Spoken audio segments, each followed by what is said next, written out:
On April 22, 2025, a terrorist attack in the Baisaran Valley near Pahalgam in Indian-administered Kashmir marked a sharp escalation in Indo-Pakistani tensions. The attack claimed the lives of 26 civilians, primarily Hindu tourists, and was attributed to the Resistance Front, a proxy group linked to Pakistan-based Lashkar-e-Taiba. In response, India implemented a suite of retaliatory measures, suspending the Indus Waters Treaty, closing border crossings, and expelling Pakistani diplomats. Pakistan, denying involvement, closed its airspace to Indian aircraft and claimed that an Indian military strike was imminent. In the following days, skirmishes resumed along the line of control, with both sides placing their air forces on heightened alert. Given the tensions have now gone kinetic and likely to expand, we will take this opportunity to examine the air forces of both India and Pakistan, their inventories, capabilities, and recent developments. As of 2025, the Indian Air Force operates approximately 715 combat aircraft, placing it among the top 5 largest tactical air arms in the world. For comparison, the United States Air Force fields over 2,000 combat aircraft, the Russian Aerospace Forces around 900 to 1,100, China's PLAAF about 1,500 plus fighters, and France around 220. Within South Asia, India's fleet size significantly exceeds that of the Pakistan Air Force, which fields an estimated 450 or so fighter jets. The backbone of the Indian Air Force fleet remains the Sukhoi Su-30MKI, with around 260 units in service. This twin-engine, multi-role air superiority fighter was jointly developed by Russia's Sukhoi and India's HAL under a 1990s agreement for a customized Indian aircraft. The MKI designation reflects this uniquely Indian variant, combining a Russian airframe and 3D thrust vectoring engines, Israeli electronic warfare systems, and Indian mission computers and avionics. The Su-30MKI entered Indian Air Force service in 2002. Earlier Su-30K variants were operated from 1997. HAL has since produced the aircraft domestically in batches, and over time the platform has seen incremental upgrades. A comprehensive midlife upgrade, dubbed Super Sukhoi, is now underway, equipping the fleet with the Uttam ASAR radar and new indigenous weapons like the Astra Mark II beyond visual range missile. The Su-30MKI's combat radius is around 1,500 kilometers without refueling and carries a wide range of precision munitions, including the BrahMos A supersonic cruise missile, Russian R-77 air-to-air missiles, and various Indian-designed ordnance. The BrahMos can travel at Mach 2.8 with a range now extended to about 450 kilometers, giving the Su-30 a formidable standoff strike capability. Complementing the Su-30 is the Dassault Rafale, with 36 airframes operational across 2 squadrons. These 4th generation fighters carry the Meteor long-range air-to-air missile, arguably the most potent beyond visual range missile in the region, with a no-escape zone exceeding 60 kilometers. The Meteor's ramjet sustainer motor gives it high energy, even at long ranges. Rafales are also equipped with the Spectra electronic warfare suite and advanced sensors, and can deliver precision-guided munitions such as the Scalp EG stealth cruise missile. The Scalp, with a range of about 500 kilometers, allows the Rafale to strike high-value targets deep inside enemy territory while remaining well outside hostile SAM envelopes. India continues to operate other multi-role fighters like the Mirage 2000 and MiG-29 UPG, both upgraded with glass cockpits, modern radars, and improved weapons. Although showing their age, these platforms are still effective in strike and interception roles. The Jaguar Darren 3 fleet, specialized for low-level deep penetration strikes, is nearing obsolescence but still forms a niche part of India's offensive doctrine. India's push for self-reliance is embodied in the HAL Tejas, a single-engine, delta-wing multi-role indigenous aircraft. The improved Tejas Mark 1A is slated for delivery starting in 2025. It features an ASAR radar, modern digital flight controls, and compatibility with indigenous weapons like the Astra beyond visual range air-to-air missile. India's support assets are equally critical.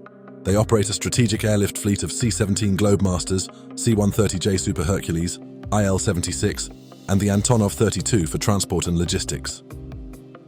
For aerial refueling, the Indian Air Force has a fleet of 6 IL-78MKI Midas tankers, and in 2024 leased a US KC-135 tanker for training.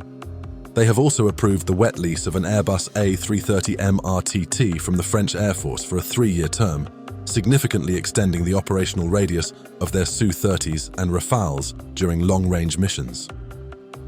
In terms of airborne surveillance and battle management, the Indian Air Force fields Falcon AWACS mounted on IL-76 platforms and smaller Netra AEW and C on Embraer ERJ-145 jets. These assets act as force multipliers in beyond visual range engagements and bolster India's layered air defense grid. India's ground-based air defense is also undergoing modernization. Barak 8 medium-range SAMs, jointly developed with Israel, are operational near western and northern borders, and new indigenous systems like Akash NG and the long-range XR-SAM, Project Kusha, are in development. The Indian Air Force has begun inducting the Ashwini low-level transportable ASAR radars to enhance low-altitude coverage. With 7 air commands, over 50 operational air bases, and plans to expand to 60 fighter squadrons by 2047, it seems the Indian Air Force has the infrastructure, depth, and readiness for a sustained high-tempo operation on multiple fronts. The Indians are prepared for a 2-front conflict scenario, namely against Pakistan and China simultaneously. With a combat fleet of approximately 450 aircraft, the Pakistan Air Force relies on agility, selective modernization, and an increasingly networked doctrine to offset India's numerical advantage. Its frontline strength is built around 3 core platforms: the JF-17 Thunder, the F-16 Fighting Falcon, and the newly inducted J-10C. The JF-17, co-developed with China, forms the numerical backbone of the Pakistan Air Force. Over 150 aircraft have been delivered across multiple variants, with the latest Block 3 models entering service. These feature KLJ-7 ASAR radar, helmet-mounted sight, a full-glass cockpit, and compatibility with the PL-15 Beyond Visual Range missile, giving the Pakistan Air Force a significant boost in long-range engagement capability. While its single RD-93 engine limits performance compared to twin-engine adversaries, the JF-17 is a cost-effective, locally supported multi-role fighter, allowing broad deployment across Pakistan's air bases. The airframe is partially manufactured by Pakistan Aeronautical Complex, offering resilience against external supply constraints. Pakistan's F-16 fleet, originally procured in the 1980s, remains a key multi-role asset. The Pakistan Air Force operates approximately 75 to 80 F-16s, including upgraded Block 15 and more modern Block 52+ variants. These aircraft are equipped with the ANAP G68V9 radar, joint helmet-mounted cueing systems, and precision munitions such as JDAMs, GBU-12 Paveways, and AGM-65 Mavericks. All are compatible with AIM-120C5 AMRAAMs, giving the Pakistan Air Force a reliable beyond visual range capability. Integration with Sniper XR targeting pods enhances strike precision and surveillance, while tight integration with Pakistan's AWACS network makes the F-16s a dependable all-weather strike and air defense platform. In 2022, the Pakistan Air Force inducted its first J-10C fighters from China, currently its most advanced platform. Powered by the WS-10B thrust vectoring engine and fitted with a gallium nitride-based ASAR radar, the J-10C brings enhanced agility, sensor fusion, and beyond visual range lethality via the PL-15 and PL-10 missile combination. With at least 25 airframes delivered and more expected, the J-10C is seen as a strategic supplement to the JF-17 and a core asset for quick reaction air superiority. Legacy platforms such as the Mirage 3 and 5 and F-7P and PG are still in limited use, but are steadily being phased out. Efforts to develop a 5th-generation fighter under Project ASM remain conceptual for now. Pakistan maintains a modest but capable airborne surveillance fleet, including Saab 2000 Erieye AEW and C, and Chinese ZDK-03 Karakoram Eagle AWACS, integrated into a centralized C2 network via the Link 17 data link. These systems support coordinated beyond visual range engagements and bolster the Pakistan Air Force's situational awareness across key sectors. For aerial refueling, Pakistan operates 4 IL-78 multi-purpose tankers, with around 3 typically operational, which support extended range missions for the JF-17, J-10C, and F-16 fleets. However, the limited number of refueling platforms constrains the number of concurrent long-range operations. In terms of standoff strikes, the Pakistan Air Force deploys Ra'ad air-launched cruise missiles from upgraded Mirages. Though not comparable in speed or range to India's BrahMos or Scalp, they provide Pakistan with a limited precision strike option. Reports suggest work is underway on further air-launched systems, including possible Babur variants. Pakistan's ground-based air defense revolves around the LY-80 HQ-16 medium-range SAM system, with recent developments in indigenous radar such as the SR-3D, an 80-kilometer range S-band system designed for SAM targeting and low-level coverage. Future variants are expected to extend this range further. Unmanned systems are also growing in importance.